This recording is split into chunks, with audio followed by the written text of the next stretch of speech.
بسم اللہ الرحمن الرحیم۔ السلام علیکم ورحمۃ اللہ وبرکاتہ۔ معزز ناظرین، نماز دین کا ستون ہے۔ قرآن پاک میں جگہ جگہ نماز قائم کرنے کا ذکر ہے۔ نماز بندے کو اور رب کے اتنا قریب کر دیتی ہے کہ اتنی قربت کسی بھی دوسرے عمل کے ذریعے حاصل نہیں ہو سکتی۔ نماز قائم کرنے سے مسلمان اللہ کی یاد، اس کا قرب، اس کی حضوری جیسی نعمتوں سے فیضیاب ہو سکتا ہے۔ کیا دین کی روح اور بندگی کی معراج ان چیزوں کے سوا اور بھی ہو سکتی ہے؟ ظاہر ہے نہیں ہو سکتی۔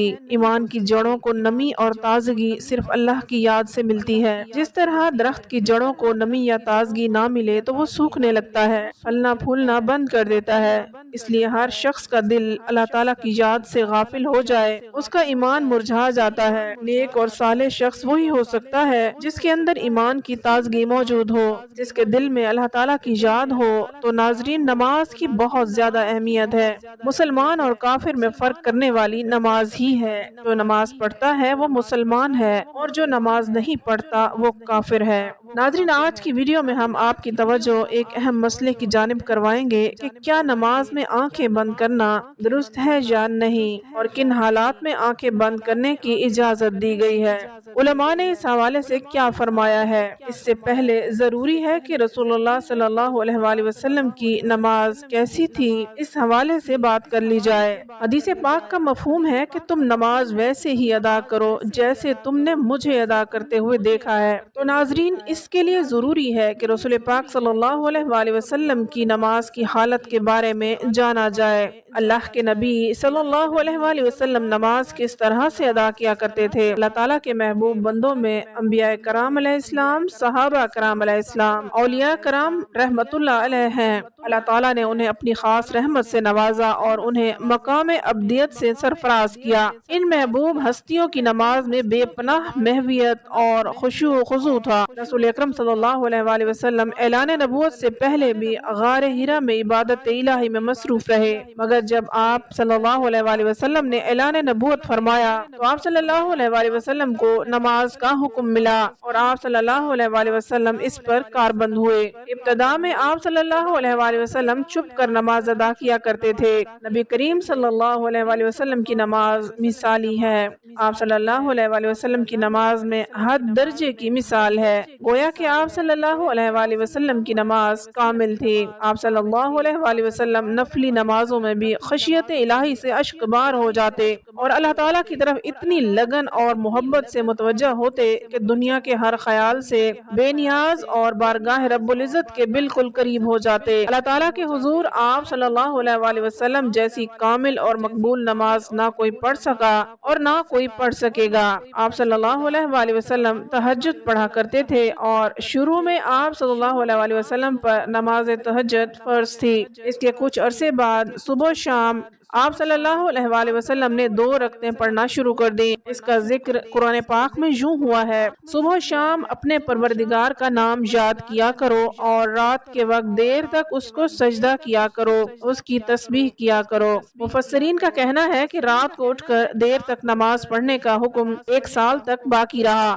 اس کے بعد رات کی نماز فرض کی بجائے نفل ہو گئی۔ تہجد کے نفل ہو جانے کے بعد بھی حضور اکرم صلی اللہ علیہ وآلہ وسلم شب میں کثرت سے نماز پڑھا کرتے تھے اور بڑی قرات کیا کرتے تھے۔ بعد میں جب 5 نمازیں باجماعت فرض ہو گئیں تو آپ صلی اللہ علیہ وآلہ وسلم نے آخری دم تک اس فریضے کو بڑے احسن طریقے سے سر انجام دیا۔ آپ صلی اللہ علیہ وآلہ وسلم کی نماز میں اتنی عاجزی اور خشوع و خضوع ہوتا کہ اس کی مثال نہیں ملتی۔ بخاری شریف میں ہے کہ ایک بار ایک شخص نے ام المومنین حضرت عائشہ صدیقہ رضی اللہ تعالیٰ عنہ سے درخواست کی کہ حضرت محمد صلی اللہ علیہ وآلہ وسلم کی کوئی عجیب بات جو آپ نے دیکھی ہو بیان کیجیے۔ حضرت عائشہ صدیقہ رضی اللہ تعالیٰ عنہ نے فرمایا: حضور اکرم صلی اللہ علیہ وآلہ وسلم کی کون سی بات عجیب نہ تھی، سبھی باتیں عجیب تھی۔ چنانچہ ایک شب کا واقعہ ہے کہ حضور اکرم صلی اللہ علیہ وآلہ وسلم میرے پاس تشریف لائے اور لیٹ گئے، پھر فرمایا مجھے چھوڑ دو، میں اپنے رب کی عبادت کروں گا۔ یہ فرما کر نماز کے لیے کھڑے ہو گئے اور رونا شروع کر دیا، جہاں تک کہ آنسو بہہ کر سینہ مبارک تک آ گئے۔ پھر رکوع کیا اور رکوع میں بھی اسی طرح روتے رہے۔ رہے، پھر سجدے میں بھی اسی طرح روتے رہے، اس کے بعد سجدے سے سر اٹھایا تو اس وقت بھی روتے رہے، یہاں تک کہ حضرت بلال رضی اللہ تعالیٰ عنہ نے آ کر فجر کی نماز کے لیے آواز دی۔ میں نے عرض کیا، یا رسول اللہ صلی اللہ علیہ وآلہ وسلم، آپ اس قدر روتے کیوں ہیں، حالانکہ آپ صلی اللہ علیہ وآلہ وسلم معصوم ہیں؟ حضور صلی اللہ علیہ وآلہ وسلم نے فرمایا، تو کیا میں شکر گزار بندہ نہ بنوں؟ معزز ناظرین، آپ صلی اللہ علیہ وآلہ وسلم نے نماز کے لیے بہت سی تکالیف بھی برداشت کی۔ بخاری شریف میں ہے کہ ایک دن آپ صلی اللہ علیہ وآلہ وسلم حرم شریف میں نماز پڑھ رہے تھے اور قریش بیٹھے مذاق کر رہے تھے۔ ابو جہل نے کہا، کاش اس وقت کوئی جاتا اور اونٹ کی اوجڑی نجاست سمیت اٹھا لاتا، اور محمد صلی اللہ علیہ وآلہ وسلم جب سجدے میں جاتے تو وہ ان کی گردن پر ڈال دیتا۔ چنانچہ عقبہ نے ابو جہل کی خواہش کے مطابق ایک بڑے اونٹ کی اوجڑی لا کر آپ صلی اللہ علیہ وآلہ وسلم پر ڈال دی، اور آپ صلی اللہ علیہ وآلہ وسلم کو سخت تکلیف اور اذیت اٹھانا پڑی۔ مسلم شریف میں حضرت حذیفہ رضی اللہ عنہ سے مروی ہے کہ ایک رات مجھ کو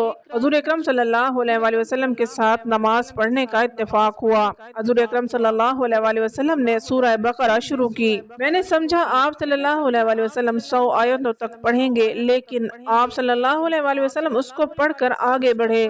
میں نے دل میں کہا، شاید آپ صلی اللہ علیہ وآلہ وسلم پوری سورہ ایک ہی رکعت میں ختم کرنا چاہتے ہیں۔ چنانچہ جب آپ صلی اللہ علیہ وآلہ وسلم نے اس سورہ کو ختم کیا تو میں نے خیال کیا کہ اب آپ صلی اللہ علیہ وآلہ وسلم رکوع کریں گے، لیکن آپ صلی اللہ علیہ وآلہ وسلم نے فوراً سورہ آل عمران شروع کر دی، اور وہ بھی ختم ہو گئی تو سورہ نساء شروع کر دی۔ حضور اکرم صلی اللہ علیہ وآلہ وسلم بہت ٹھہر ٹھہر کر نماز نہایت سکون و اطمینان سے قرات فرما رہے تھے، اور ہر آیت کے مضمون کے مطابق درمیان میں تسبیح اور دعا کرتے جاتے تھے۔ اس کے بعد حضور اکرم صلی اللہ علیہ وآلہ وسلم نے رکوع کیا، رکوع میں بھی قیام کے برابر تک توقف فرمایا، پھر کھڑے ہو کر اور اتنی ہی دیر کھڑے رہے، پھر سجدہ کیا اور سجدے میں بھی اتنی ہی دیر فرمائی۔ حضرت عوف رضی اللہ تعالیٰ عنہ کہتے ہیں کہ ایک رات میں حضور اکرم صلی اللہ علیہ وآلہ وسلم کے ساتھ تھا۔ حضور اکرم صلی اللہ علیہ وآلہ وسلم نے مسواک کیا، وضو فرمایا اور نماز کے لیے کھڑے ہو گئے۔ میں بھی حضور صلی اللہ علیہ وآلہ وسلم کے ساتھ نماز میں شریک ہوا۔ حضور اکرم صلی اللہ علیہ وآلہ وسلم نے ایک رکعت میں پوری سورہ بقرہ پڑھ ڈالی۔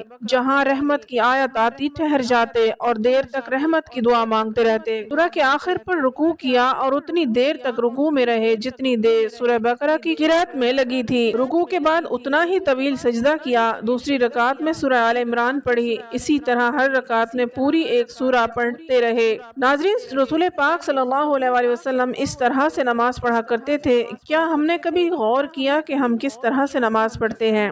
کیا ہماری نماز میں کوئی ایک سورہ مکمل پڑھی جاتی ہے؟ اپنے گریبان میں جھانکیے، پھر آپ کو پتہ چلے گا کہ امت محمدی میں پیدا ہونا خوش قسمتی تو ہے، لیکن کیا ہم نے ان طور طریقوں کو فالو کیا ہے یا نہیں؟ ناظرین، اب بات کرتے ہیں کہ نماز میں آنکھیں بند کرنا صحیح ہے یا نہیں۔ اس حوالے سے فقہا نے کیا فرمایا؟ اہل علم متفقہ طور پر نماز میں بلا ضرورت آنکھیں بند کرنے کو مکروہ کہتے ہیں۔ چنانچہ الروز کے مؤلف نے صراحت کے ساتھ یہ لکھا ہے کہ یہ یہودیوں کا عمل ہے۔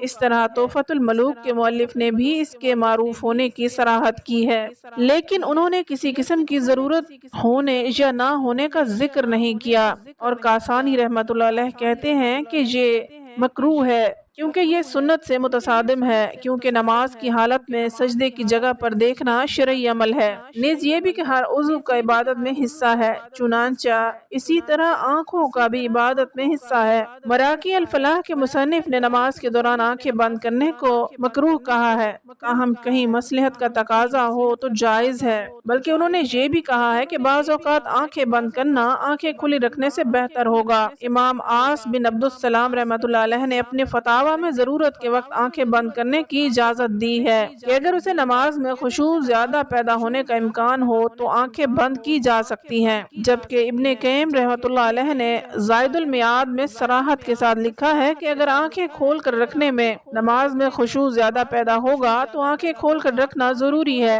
اور اگر آنکھیں بند کر کے رکھنے سے زیادہ خشوع پیدا ہوگا کہ مثلاً کوئی ایسے نقش و نگار یا کوئی اور چیز موجود ہے جس سے خشوع میں خلل پیدا ہوتا ہو تو پھر قطعی طور پر مکروہ نہیں ہے، بلکہ ایسی صورت میں آنکھیں بند کرنے کو مستجب کہنا مقاصد شریعت سے مکروہ کہنے کی نسبت قریب تر ہے۔ ناظرین، فقہا کے فرمان کے مطابق ہم نے دیکھا کہ کیا نماز کے دوران آنکھیں بند کی جا سکتی ہیں یا نہیں۔ بہرحال بہتر تو یہ ہے کہ آنکھیں کھول کر نماز پڑھی جائے، کیونکہ نماز پڑھنے کے دوران سجدے کی جگہ پر دیکھنا ضروری ہے۔ ناظرین، اللہ تعالیٰ سے دعا ہے کہ اللہ تعالیٰ ہمیں دین کی صحیح سمجھ عطا فرمائے، ہماری نمازوں میں خشوع و خضوع پیدا فرمائے، جس طرح سے رسول پاک صلی اللہ علیہ وآلہ وسلم نے زندگی گزاری، ہمیں انہی کے نقش قدم پر چلنے کی توفیق عطا فرمائے اور ہمارا خاتمہ ایمان پر فرمائے، آمین ثم آمین۔ امید ہے آپ کو ہماری ویڈیو پسند آئی ہوگی۔ مزید ویڈیوز کے لیے ہمارے چینل کو سبسکرائب کر لیں، ویڈیو کو لائک اور شیئر ضرور کر دیں۔ اگلی ویڈیو تک اجازت دیں، اللہ حافظ۔